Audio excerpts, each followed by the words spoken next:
God's story, Deborah. So part of God's story is about a woman named Deborah. And it goes like this. God's special family was in some trouble. You see, Israel had started to turn away from God and stop following him.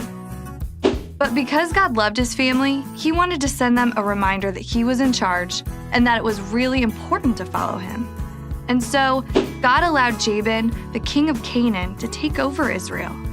Now, Jabin had left Sisera, the commander of his armies, in control of Israel.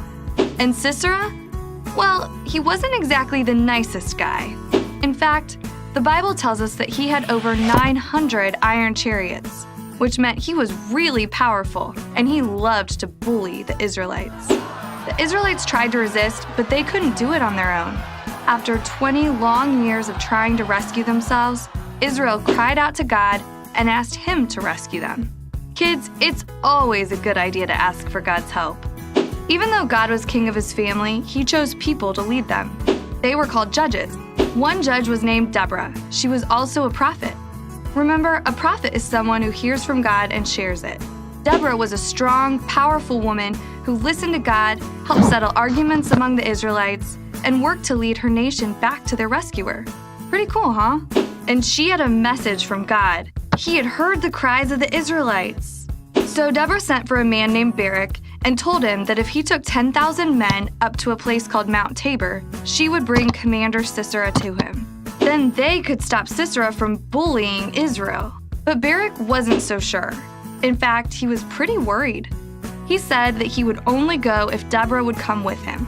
Deborah told Barak not to worry because God was going to deliver Commander Sisera not through him, but through the hands of a woman. Barak obeyed and gathered his men at Mount Tabor. But when Sisera heard about this new army, he rushed out to battle them with all 900 chariots rumbling along the ground. Now, Deborah could have been scared, but she knew God was with her. She said, "Get ready. This is the day the Lord will give you victory over Sisera, for the Lord is marching ahead of you."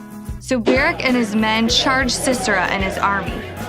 The soldiers went forward and, with God's help, defeated Sisera's chariots.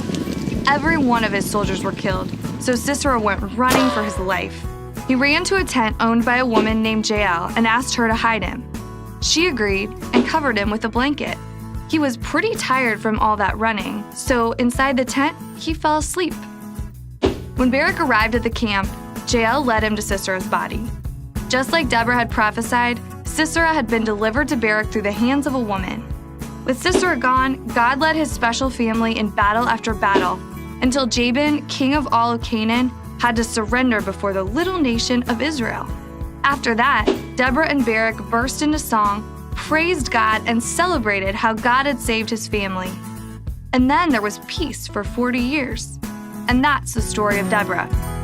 So in case you missed it, here's the quick version. Israel was in trouble. They cried out to God. Deborah told Barak God had a plan. Barak led 10,000 soldiers into battle. God helped the Israelites beat Sisera's chariots. Sisera fled to Jael's tent. Jael killed Sisera. The Israelites defeated Canaan. Deborah and Barak praised God in song. There was peace for 40 years. And that's a part of God's story.